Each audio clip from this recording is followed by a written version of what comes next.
Hi guys, so in the weekly game of D&D that I play, I'm a character in the Waterdeep Dragonheist campaign.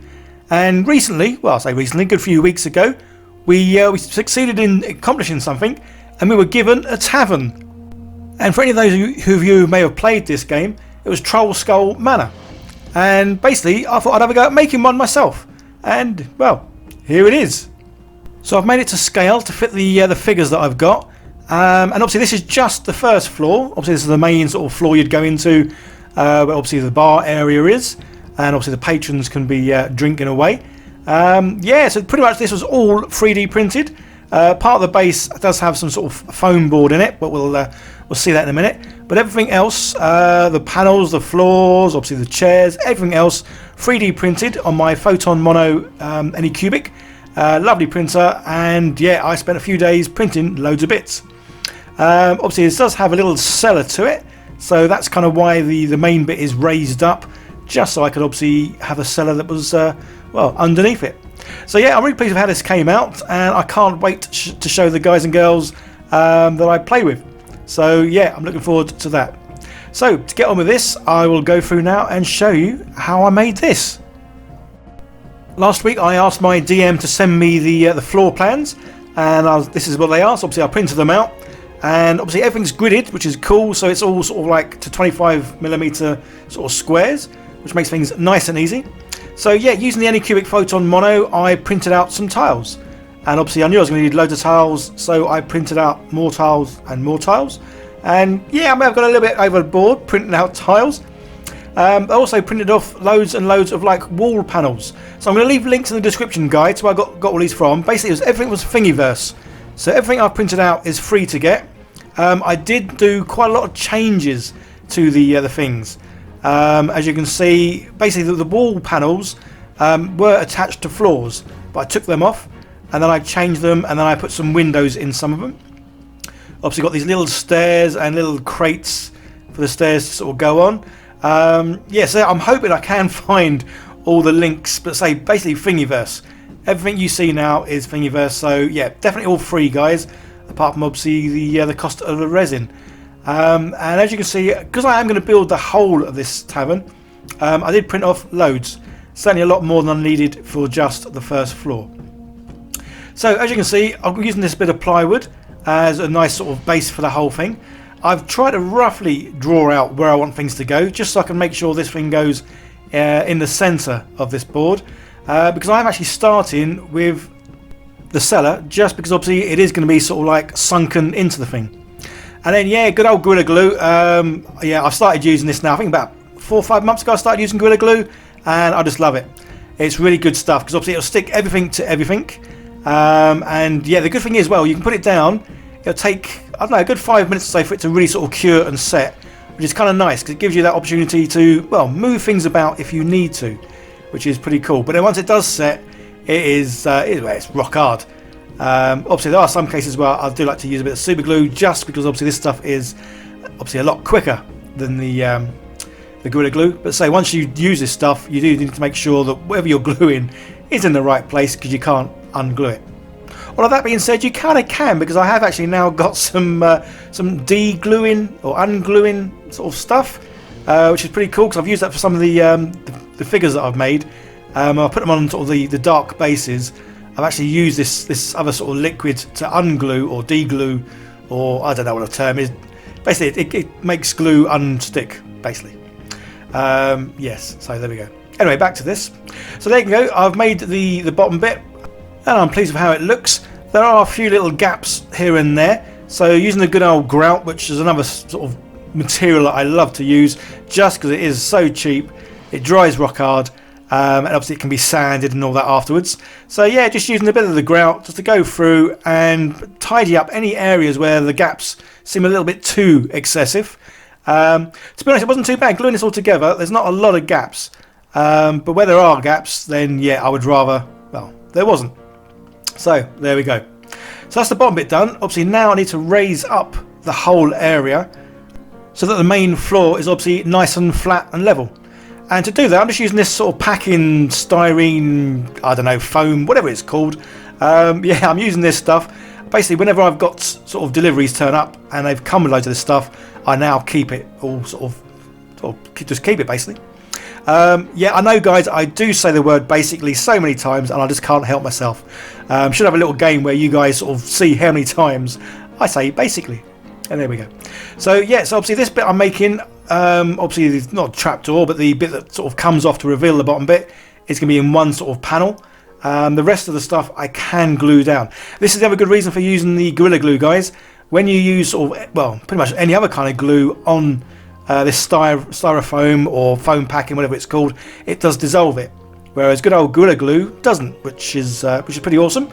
So it does mean Gorilla Glue can be used for a whole variety of things. And again, you can see just using the good old grout, filling in the little gaps, just so it looks sort of nice and neat, and doesn't look like it's made of loads of single tiles. So once this is all painted, it should look like it was all one big tile, which would be pretty cool. So there you go. So that bit fits in nicely, and it's all nice and level and smooth. And then we can crack on and sort of start doing the outer edge. So this is basically the floor sort of layout all done. Now it's a case of doing the walls. That's the other good thing about using this styrofoam stuff. It is so easy to cut. It's untrue, which is pretty cool, especially as it was obviously already stuck down. But I kind of stuck it down using the grout, which kind of works out not to be a very good idea. I think because the grout's sort of inside the styrofoam, it doesn't get the air to it and it doesn't dry. Admittedly, I'd only done this about sort of like an hour or so before, but yeah, it was still wet and moist. So yeah, don't use grout to stick styrofoam together because it doesn't work all that well, or certainly not very quick anyway. But yeah, so it's just a case of really going around, cutting off the bits I didn't need, and so some bits are going to be raised, some bits are going to be lowered, and yeah, that's obviously a good thing about this stuff being easy to cut. It does make it nice just to sort of do what you need to do. So yeah, the great thing with the Anycubic Photon Mono printer I've got, it can print off some large bits, and as you can see, I made this one sort of panel, well, as one panel basically. So again, I've gone on to a package called Tinkercad, which is what I've used to sort of like adapt and change the files that I got from Thingiverse. Very simple to use, it's free, which is great, and basically in that package I was able to sort of make that one unit in one big block, just because then I wouldn't have any issues with gaps in the corners, just because it was obviously at funny angles. So yeah, so I'm pleased with how that came.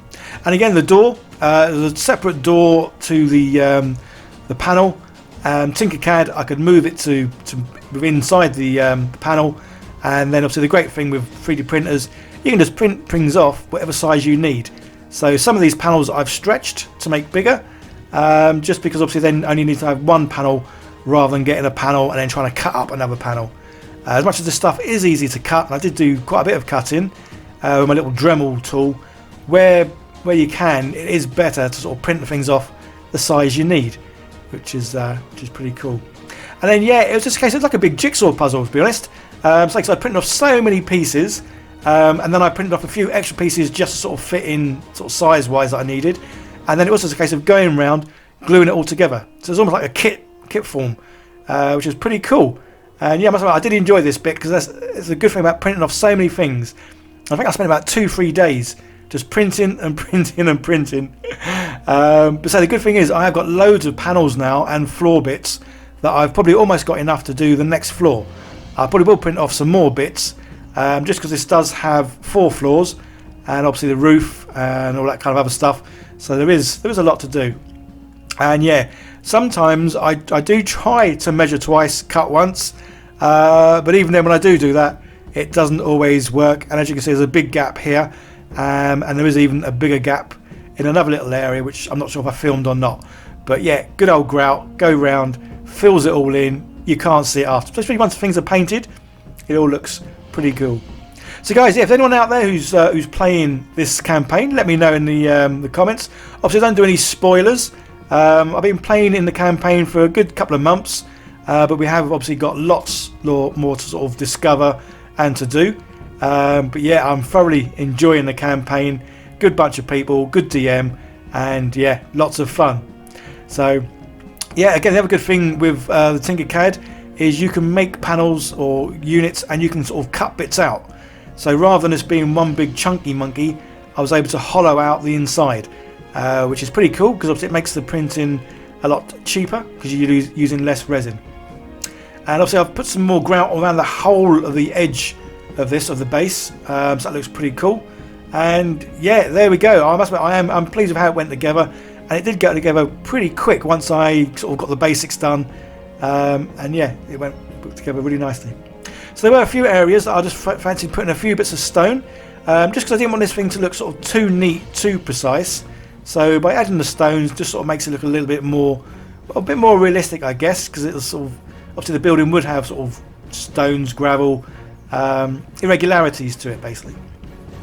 Although I put the stones here, and I kind of forgot that the problem with this sort of Trollskull Manor is it has stairs on the outside that go up to the next floor, and that's just where they were, so I had to remove them afterwards. And then yeah, good old PVA, black paint and some water, just so it's nice and wet. Brush it all on. Obviously it's a good coat for the whole thing, as it does get in all the nooks and crannies. Having the PVA glue in there obviously helps sort of make the paint stick to it, and then you know when you use the next layer of paint, it's got something good to adhere to. And there we go, it didn't take too long and the whole thing's done. I did do about 3 or 4 coats though. The one problem is I'm using this acrylic paint. This is obviously a cheap paint and it is quite sort of watery, even though obviously I did put more water in it to do the undercoat, so I did have to do quite a few sort of layers. But again, I don't want to use my my sort of paints from Army Painter just because they are small and I would go through them rather quickly, so it makes a lot more sense getting the cheaper paints when you are painting obviously a much larger sort of area. And then in the case of, yeah, with stones, obviously stones are great because you just do a bit of sort of light dry brushing. That's exactly what I do here. And what I actually end up doing is I do some dry brushing, but I think I do about 3 or 4 different dry brushing with different sort of variations in grey. And then I do actually do one where I add some yellow to the grey. Again, just because this mixes it up and makes some areas look more warm than others, and just a bit of variation in the colour, which I think the final result looks pretty cool.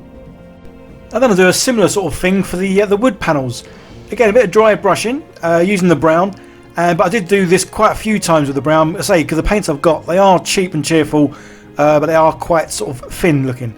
So I went over that quite a few times. And then, yeah, using the same brown, I was doing the wood panelling on the outside. And again, it took at least 2 coats, but that's fine because I do enjoy the painting. I do find it quite therapeutic just to sort of sit paint while I am sort of binge watching something on Netflix or watching a movie on Amazon. Yeah, so again, this is obviously me giving this another sort of thick coat, just because obviously when you do first put the brown on the black, some of it looks a little bit greenish, which obviously isn't quite the colour we're going for. But yeah, as you can see, putting that second coat on over the top, straight away it is now going brown, which is pretty cool. But yeah, I must admit, I'm loving the fact that I did make the cellar on this, because I was humming and hawing about making a cellar, but I'm kind of glad that I did, just because obviously it does make it look more like Trollskull Manor, although that's not what we actually end up calling our tavern. We end up calling it Bargle's End. But as I say, I don't want to give away any spoilers for anyone who hasn't played this campaign yet, or is in the sort of the start of playing this campaign. But yeah, basically there was someone that I may have blown up. Obviously I deny blowing them up. I think it was internal combustion, and I was playing catch with a fireball, and yeah, someone blew up, and obviously it was the end of that person, and that's why we call it Bargle's End. So I will be making a sort of tavern sign to go out the front. I just haven't had the time to do that yet. So yeah, as you can see, obviously doing washes. I love washes. They just make things come to life, and make them look obviously a bit more realistic and weathered, basically. There we go. So anyone who's counting, there was another basically there, and there was another one just there. So yeah, the good thing is I've got a whole variety of washes. I think I've probably got about 16 or more different sort of shades, colours, and all the rest of it. So yeah, I can do lots of washes. And then it's the case of going round and basically putting in some stuff. I can't help but say basically now. Putting in some bits and pieces just to fill the tavern out, to make it look a bit more, say, realistic. So I've got loads and loads of these little candle thingies. Again, everything here is 3D printed on the Anycubic Photon Mono X, a printer I absolutely love.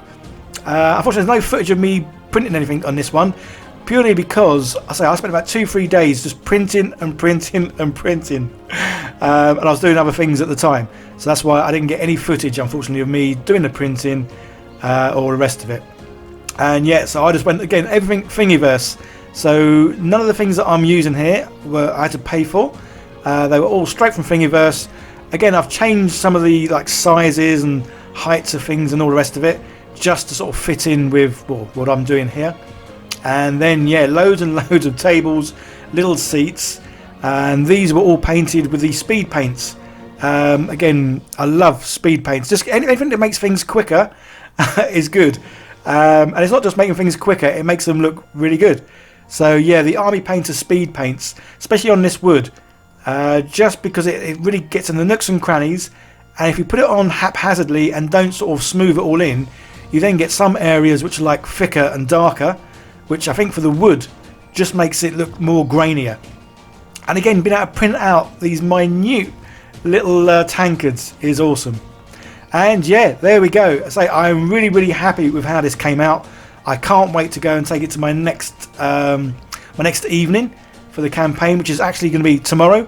And yeah, I can't wait for the guys and girls to see this, because I'm so chuffed with this. So I will be making obviously the next floors as well, and I'm also going to be printing out loads of patrons to go inside this.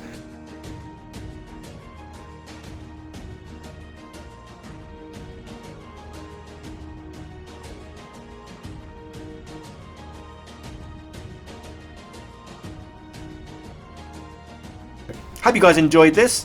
I just want to say a quick shout out and thank you to all my patrons, as well as the sponsors, for helping making it possible for me to sort of keep making these videos and obviously buying the materials I need to build stuff. So yeah guys, I hope you enjoyed this. Leave comments down below, hit the like button, all that good stuff, and I'll see you in the next one. Okay, take care, bye for now.